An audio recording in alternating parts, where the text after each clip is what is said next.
Hey, it's Mark Goodman. And I'm Alan Light. On today's podcast, Record Store Day founder Carrie Colleton is joining us to discuss the April 20th RSD special releases. Plus, we'll talk live with our audience, the Sound Up Pod Squad, and find out who still listens to vinyl. And some updates from the Beatles universe. Oh, good. Sound Up with Mark Goodman and Alan Light, the only music podcast that matters.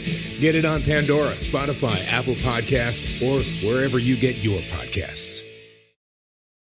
Yeah, what's up? It's your boy Joel Ortiz, and I want everybody to make sure that they subscribe and download the podcast, Library Rap, the hip-hop interviews with Tim Einenkel. Yo, Tim, I hope all is well. You my guy. I know these interviews are not interviews, they're actually conversations, and I appreciate them all. Yow. Hey, what's up, everybody? This is Ice-T. I want you to do something for me. Make sure you download and subscribe Library Rap, the hip-hop interviews with Tim Einenkel.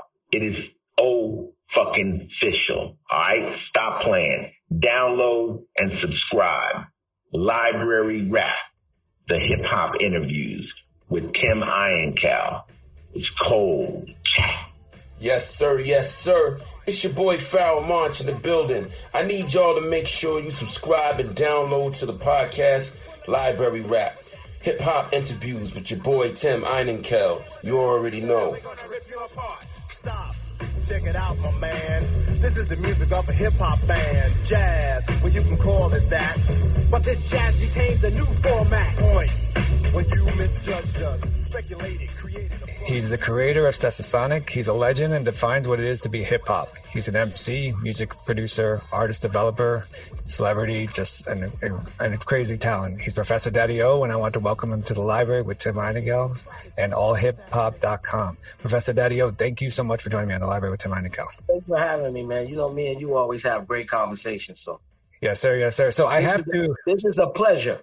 Yes, I have to ask you about self-destruction. And the reason why self-destruction is really important to me is because for some reason, when I was in fifth grade going to school in East Harlem, I brought the cassette tape to my school. Right. My teacher, who was really big in the civil rights movement and a big advocate, she let me present it to the class. I cannot tell you what I said. I was in fifth grade, but I made sure I memorized that entire record, front and back. So I still could spit it today. I won't because I don't want to embarrass myself, but I want to ask you about. So what I like is if you could take me back to 1989 when that dropped, and why was that an important moment for hip hop and also for the stage, for America? Well, so self-destruction, the effort, and the Stop the Violence movement was it was really the brainchild of KRS-One, and it was quickly it became we all began to be little brainchilds underneath him, but there was a concert at Nassau Coliseum, big rap concert, because that's when we was doing like the big rap concerts. And a young man got killed for some jewelry.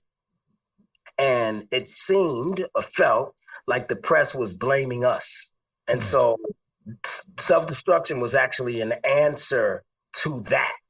I always mention Nelson George and Ann Carley, who were part of the admin team, if you want to say so. I don't think that the project could have been done without them, and shouting them out right now because they're going to work with me as I move on the second phase of this, or as we've been looking at it, it might be more than the second phase. But so we all got together. I guess conceptually, I'm sure in somebody's head, We Are the World was in the back of somebody's mind, right? Mm-hmm. Because I never forget, all the first press said, the rap We Are the World or whatever, right? So, but we were attacking really mainly one thing, which was violence, which is why it came under the banner of the Stop the Violence movement. This time around, I'm addressing more than violence because more than violence plague our youth nowadays. So now I'm addressing teen trafficking. I'm addressing, which goes hand in hand with teen prostitution. I'm addressing suicide. I'm addressing the opioid crisis. Just things that teens are going through that they're talking only to themselves about because a lot of times, and that's no disrespect to me or you, but a lot of times adults just don't listen to them in their pain. So they kind of have pity parties amongst themselves while they're taking these opioids or whatever. You know, people, they don't cry, they do. Like it's so I want to attack, and I'm using attack, but I want to address the issues that plague our youth nowadays. And I also have I got a thought, man. Maybe I'm right, maybe I'm wrong. Right? Maybe I'm right, maybe I'm wrong. But we often say that words have power. And in the first effort of this movement, or the first movement, we only said self-destruction, you're headed for self-destruction, Biggie died. Self-destruction, you're headed for self-destruction, Tupac died. Self-destruction, you're headed for self-destruction, Mac Miller commits suicide. Like, I don't know how much our words might have had, but I've addressed the producers that I'm working with DJ Premier being one of them who's going to do my hook. And I said, look, man, my hook's got to resemble either Sam Cooke's Change Is Gonna Come, Bill Withers' Lovely Day, or something like that. Something I learned from Jalil of Houdini probably a year ago. He taught me that, Daddy, you can be dark in the subject matter of a song, but you can come out on the chorus. And so we're going to do that because I really don't want to say, bad things. The verses, yes, they will be dark. I got my song writing about dark things. I got people writing about some dark things, but we're definitely going to show some hope in the hook. With I wanted to, of course, talk about Self-Destruction 2, but with Self-Destruction 1, what was the long-term plan with it? What was all right, we write a song, and then what was the discussion about, all right, what do we do afterwards? And do you feel that was followed through at all? Well, there wasn't a lot of talk for us. There might have been something internally that Chris had in his mind in terms of him being like the El Presidente of the Stop the Violence movement. We did do a documentary that went along with it, and we did do a few press conferences, but there was really no long-term extended plan, I believe. This is just the daddy-o talking.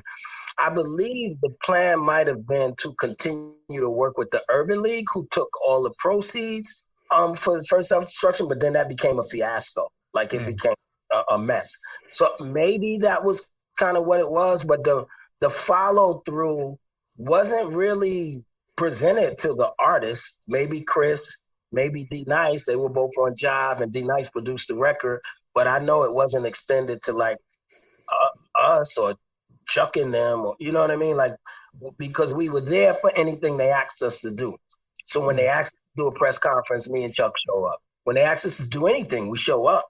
But, kind of sort of after the life of the record, it was different. And it's interesting to talk about that because we made a song in 1985 called Africa. Mm-hmm. And Africa had some long extending properties. We did a deal with the Africa Fund. We got study guides and everything put into the schools. Like, it extended far beyond the record. And so I think that I don't know, maybe the first one could have been done like that. I mean, I know we got great plans for the second one. It's crazy you talk about Africa. That was the song that anytime there's a rainy day in school, they wheeled out the VHS, right, into our auditorium, and there was like a mix of songs they could play, and definitely Africa was one of them. And the entire school would know that by heart. What I always like your lyrics, and I've asked you about your lyrics and new stuff you've done, but I as a kid who knows the Self-Destruction record by heart, I've always wanted to ask you about the lyrics you guys do with straight from the mouth of Wise and Daddy-O, and your verse on that. Can you kind of talk about the purpose of the verse for you, but also kind of the writing process at that time? So anytime, I don't think it's too much different right now, but anytime we addressed an issue, so of course for us, Africa came first. I would say Africa is probably the reason that Stetsasonic even did the Self-Destruction record, because Africa was such a challenge, right? It was like, okay, we're going to make this record. Apartheid is going on. We saw videos of the necklacing and all of the things that they were doing, stopping people because of their cards and all of this, you know, the colored and the black and all of that. And so we just said to ourselves, it can't be corny. Like, if we're going to do any of this, it can't be corny, because, you know, it wasn't something in particularly that hip hop was known for. You might have heard, you know, pieces of it, segments of it in people's lyrics, segment of it in maybe a Melly Mel lyric, segment of it in a Lil Rodney C lyric, a Ruby D lyric, but it wasn't, it wasn't prevalent. Like, people, it was more party music. So even moving into records, our bigger records, maybe even now, but definitely then, you know, ended up being, you know, party songs. So we knew we was going to do Africa. We just knew it couldn't be corny. And so we went into the same process doing Self-Destruction.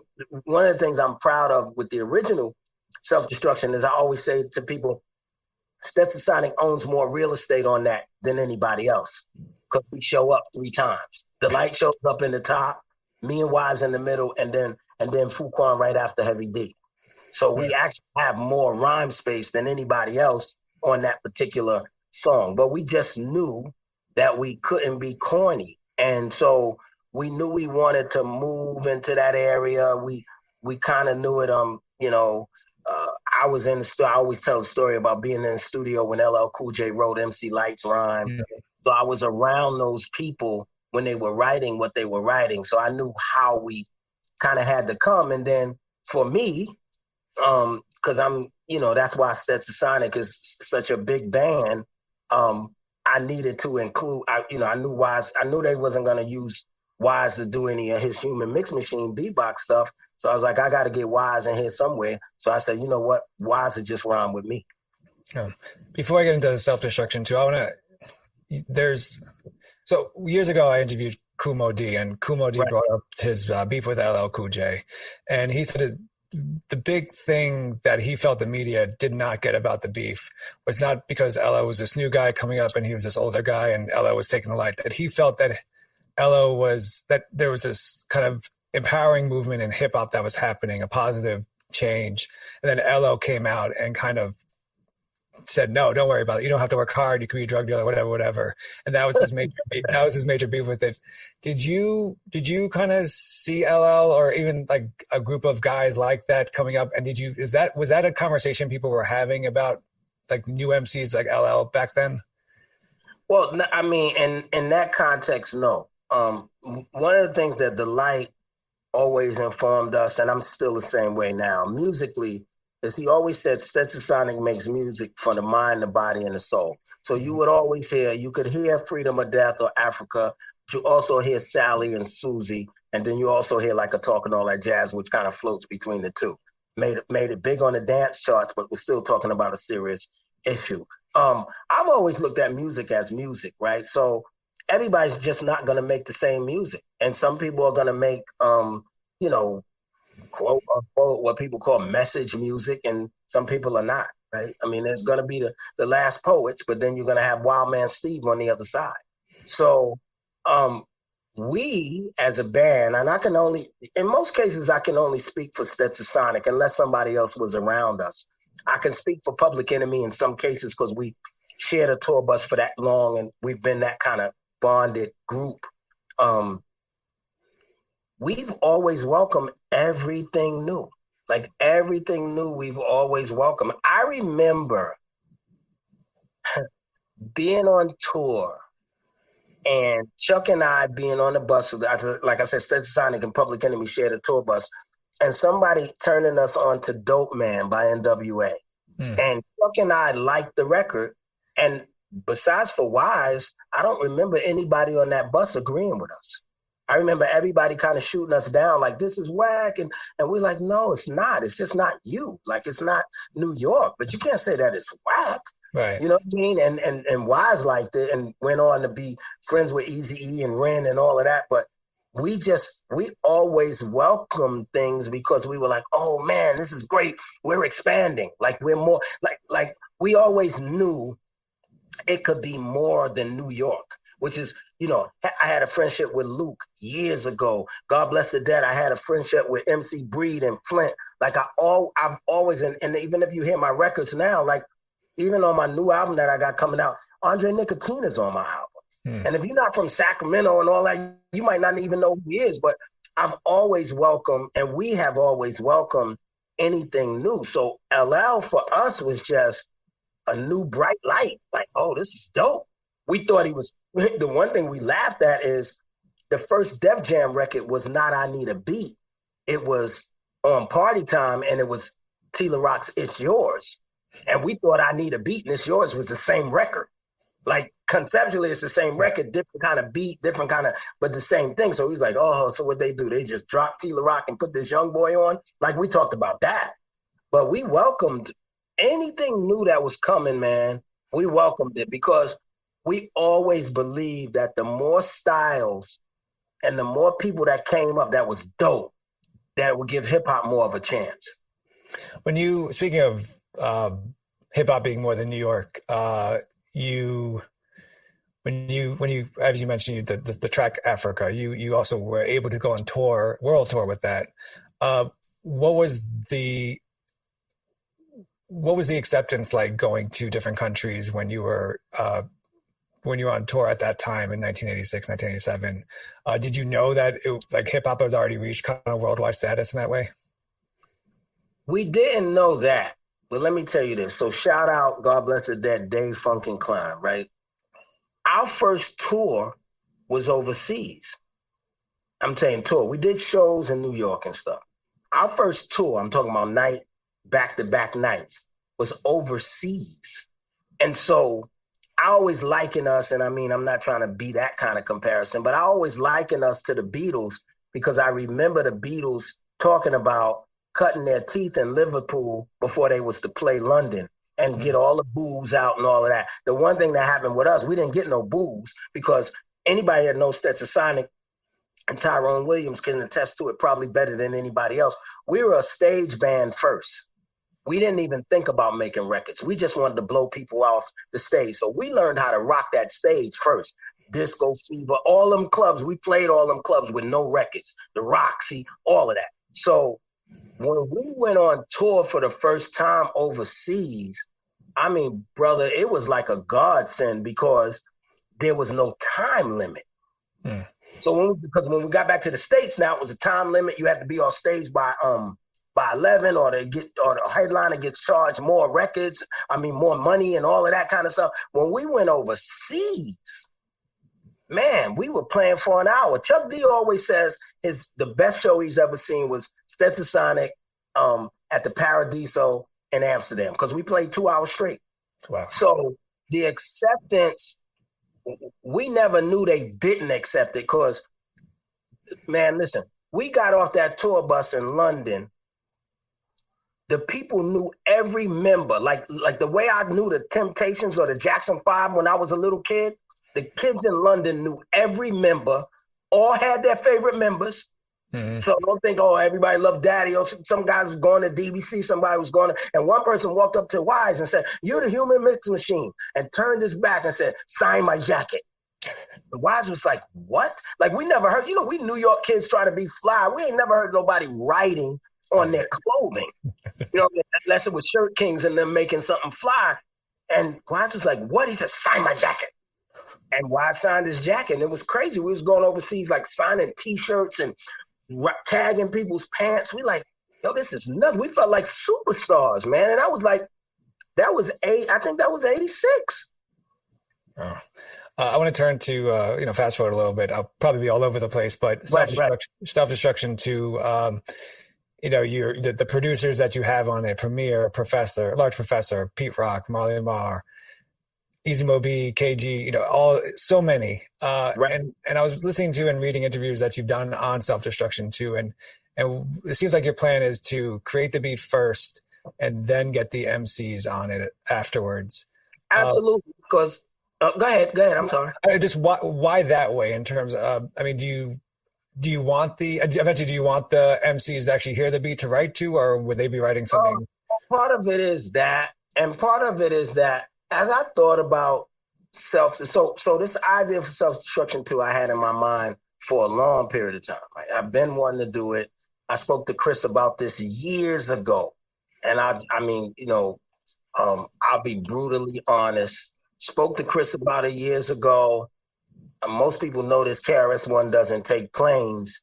He was driving to LA in the car, and we had like this 3-hour conversation about what to do, and we started talking about violence, and he mentioned some great things. Like, this time around, we need to talk about what violence is. Like, what is violence? Is childbirth violence? Is taking drugs violence? Like, oh, man, this is great, Chris. We're going to get this done. And then Chris gets out to L.A., which I didn't know what he was going to L.A. for. And at that particular year, there was a Grammy Award, and he gets out there and makes this record called Self-Construction, with like a bunch of artists, like I think Busta's on it, Neo singing the hook. The record's trash. It's basuras. It's like we would say in New York, it's trash.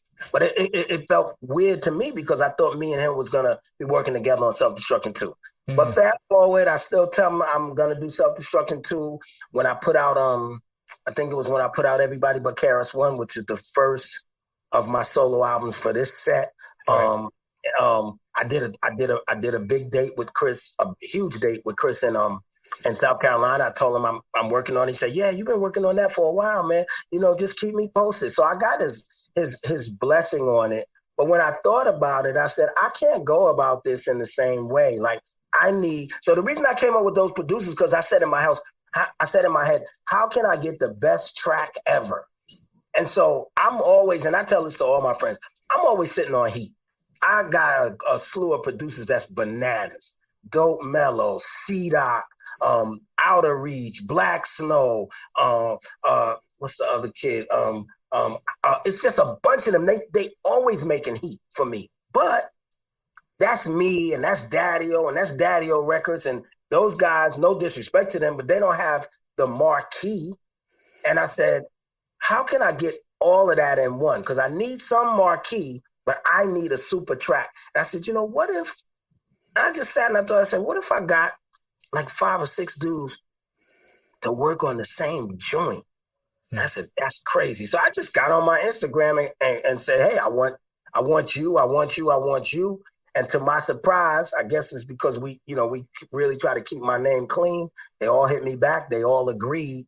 And so that's the idea. The idea is to make heat that's undeniable heat, that would almost be undeniable instrumental heat, and then, pile on the MCs after that. And just on the rapper side, I've said it before, we're working with the new guys, mostly a lot of new guys. A lot of guys have already kind of signed on.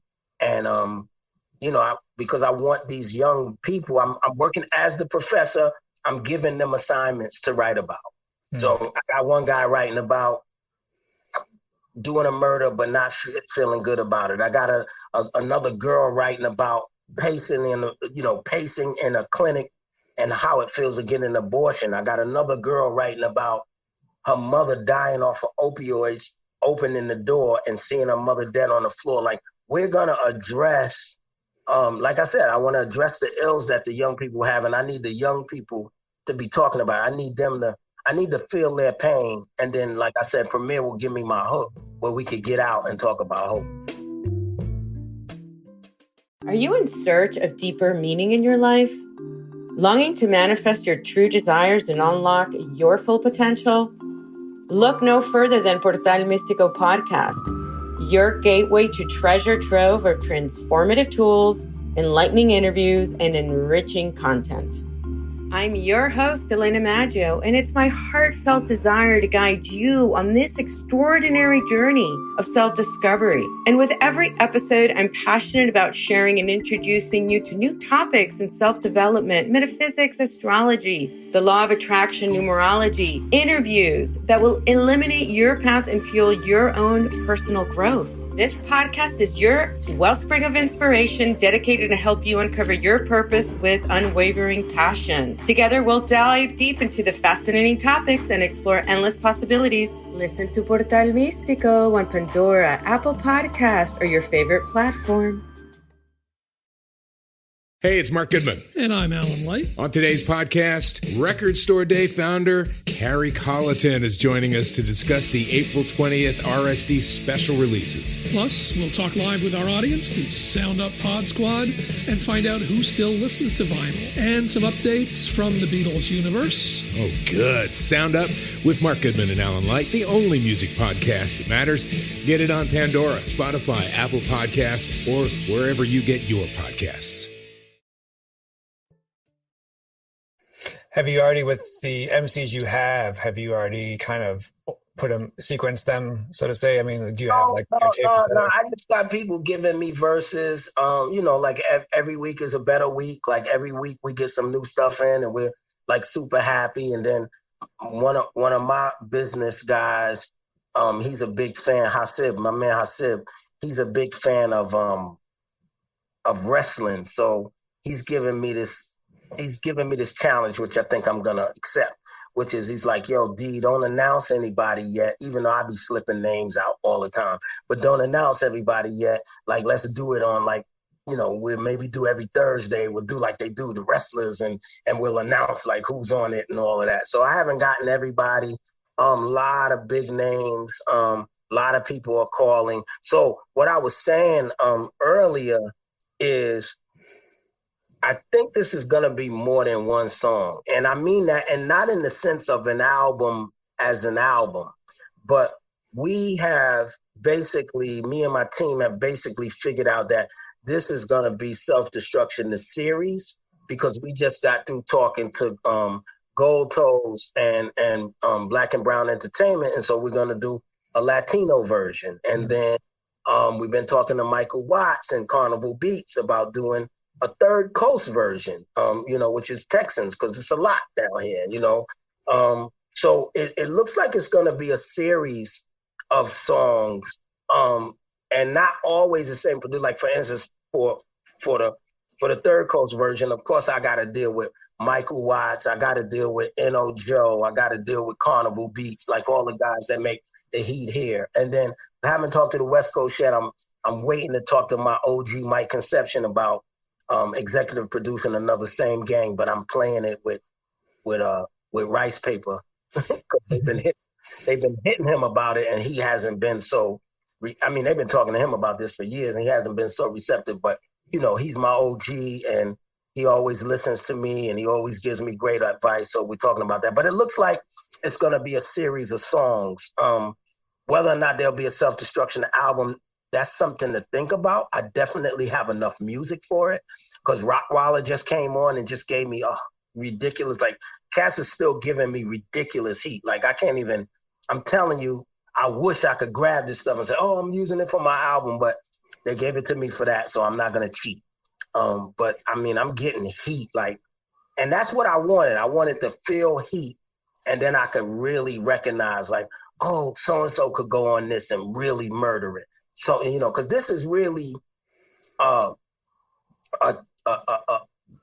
path into the mind of my A&R mind. Because my A&R mind goes super duper deep. Like, I see so much things. And there was a lot of things that I did great. And then there was a lot of things that I wanted to do that I didn't. Like, I'm the first guy to offer Master P a major deal. I'm the first guy to hear Broken Language by Smooth the Hustler and Trigger the Gambler. Like, I couldn't get those records when I was at the company that I was at, but those, my A&R mind, I see things all the time. Like, I had Cardi's album maybe 3 weeks before it came out. I knew I liked it like that was the smash. Like, I can see things that way. So this allows me to really get some, and I want to change it around too. Like, I've told my friends and my partners and the people that I deal with, my family, that I literally want to move this thing from the concept of being A&R to curation, which it really is. So this is really a tryst into my curative ideology. I want to ask you, I know you've spoken about him in the past and you've said you'd love to get him on this, on a Self-Destruction too. You've talked about Rakim being is there any word on that? And can you tell us, or is it still in the works? I'll keep it a secret, but I'll tell you it's positive. It's definitely positive.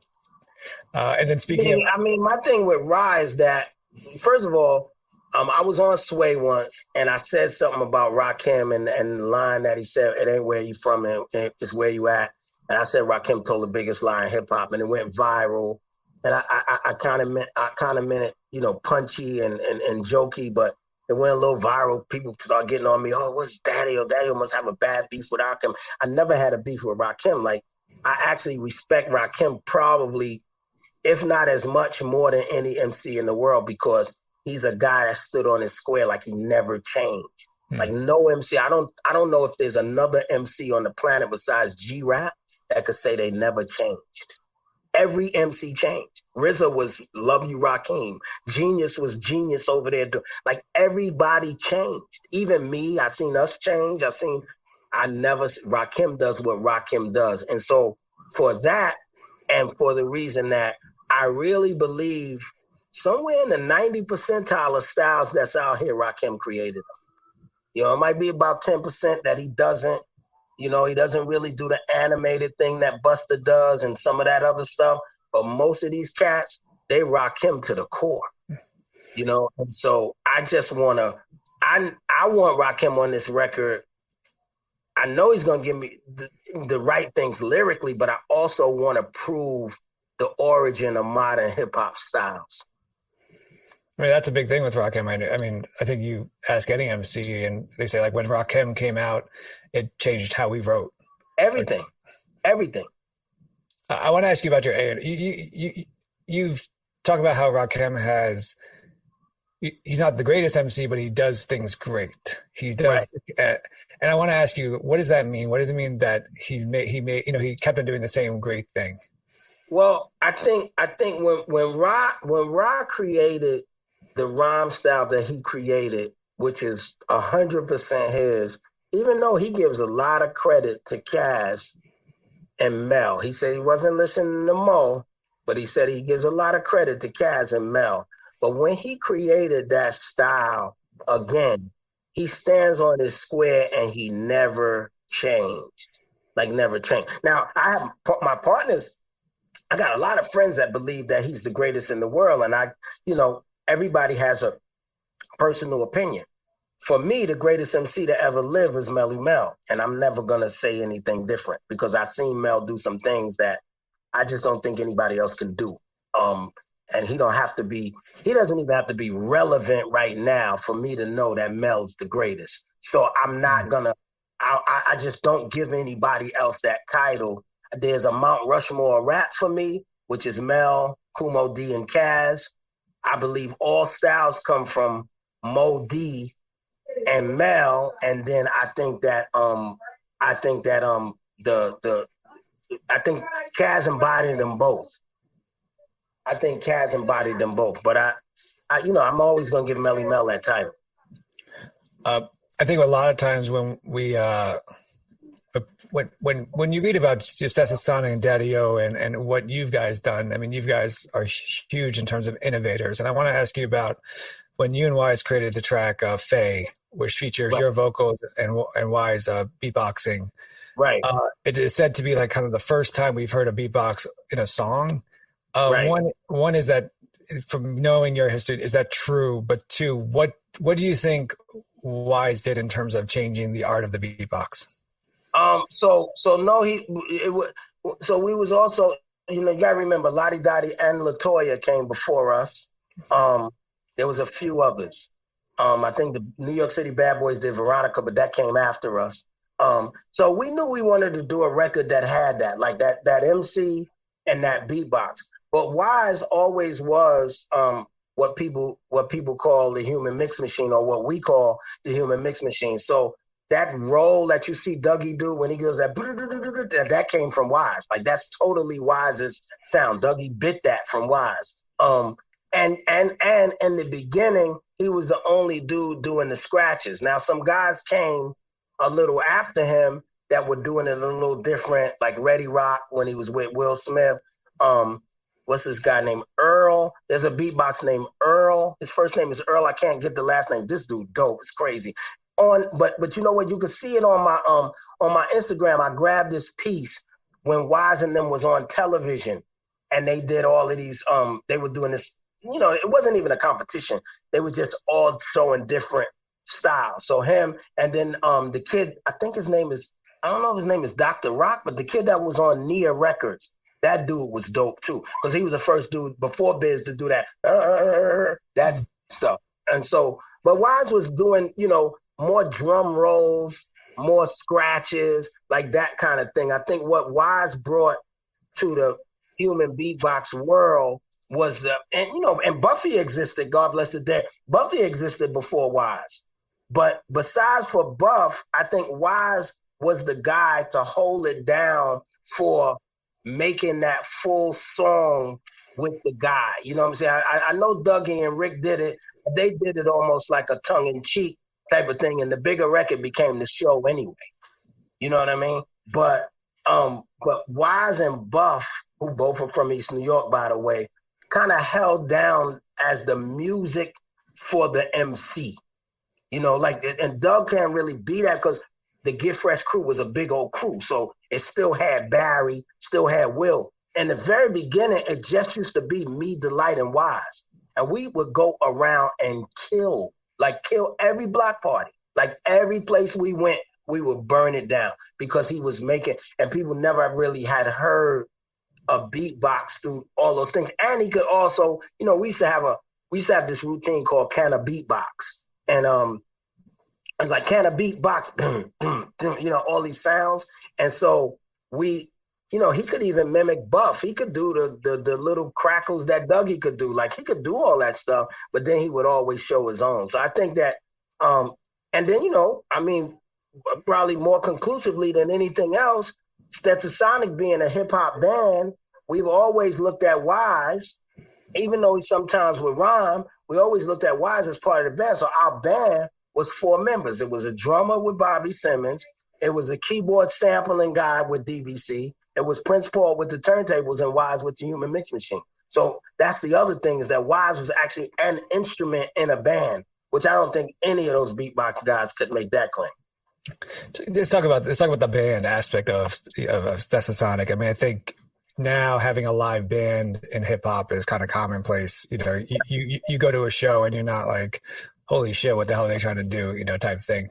But back when you guys were going on tour, why did you guys decide? Well, first, why did you decide to do a live band versus just straight, you know, 2 turntables and you guys and real simple answer, because we were afraid that we would never be able to duplicate the stuff that we made. So in the very beginning, I say this all the time, making records was whack to hip hop. And the reason it was whack was, I always say, you think about Run, think about that Live at the Funhouse, Here We Go record. Now, if you say you heard my rhyme, we're going to have to fight because I just made the motherfucker up last night. It was always about going out in the park with a new rhyme every night, right? So we said, if we make a record, then now that record is going to be like, you know, it's like we saying the same rhyme every night. So I'm talking about not only us, but that was a general consensus among hip hop. It was tough for cats in hip hop to make records because they just didn't want to make records. You notice there's really no records for Fantastic Five. There's really no records for the Cold Crush. You can find a couple of little plates that they did.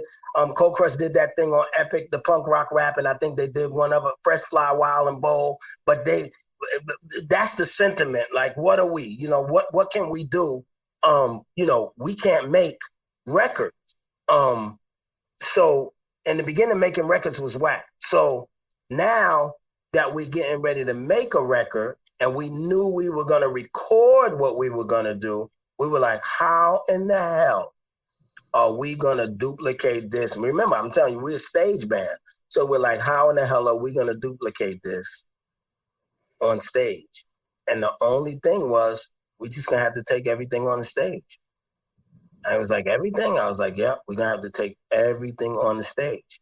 because back then there was no Serato. There was no way of like pressing something and scratching it. The only people that had like wax that they used for their show was Run DMC. They used to go to this company called Europa Disc, and they used to print wax for Jay, God bless the dead. But Run and them had money, so they could do it. We didn't have the money, and Tommy Boy wasn't going to pay for it. As a matter of fact, if you check it out, a lot of those 12 inches that came out around that time, the backside wasn't really an instrumental. It was what we call a TV track with all the ad libs and the choruses, because that's the way they would do it, so they could perform it. You know, they would sell it like that, but they would do that so the DJs could play it underneath them when they got on stage. So we became a band because we just wanted to take everything on stage with us. Yo, Daddy-o, school them more straight from the mouth. Oh, why? And Daddy-o, do a crime, end up in jail, it gotta go. Cause you can do crime and get paid today, and tomorrow you're behind bars in the worst way. Far from your family, cause you're locked away. Now tell me, do you really think crime pays? Even on taking what your brother had? You little sucker, you talking all that jazz. What's good, y'all? This is Breeze Brewing from the Mighty Juggernauts. And make sure you subscribe and download the podcast, Library Rap, the hip-hop interviews with Tim Einenkel. Hip-hop journalism on the highest level. Where knowledge is formed and you learn to be self-sufficient, independent. To teach the East is what rap intended. Hey, it's Mark Goodman. And I'm Alan Light. On today's podcast, Record Store Day founder Carrie Colleton is joining us to discuss the April 20th RSD special releases. Plus, we'll talk live with our audience, the Sound Up Pod Squad, and find out who still listens to vinyl. And some updates from the Beatles universe. Oh, good. Sound Up with Mark Goodman and Alan Light, the only music podcast that matters. Get it on Pandora, Spotify, Apple Podcasts, or wherever you get your podcasts.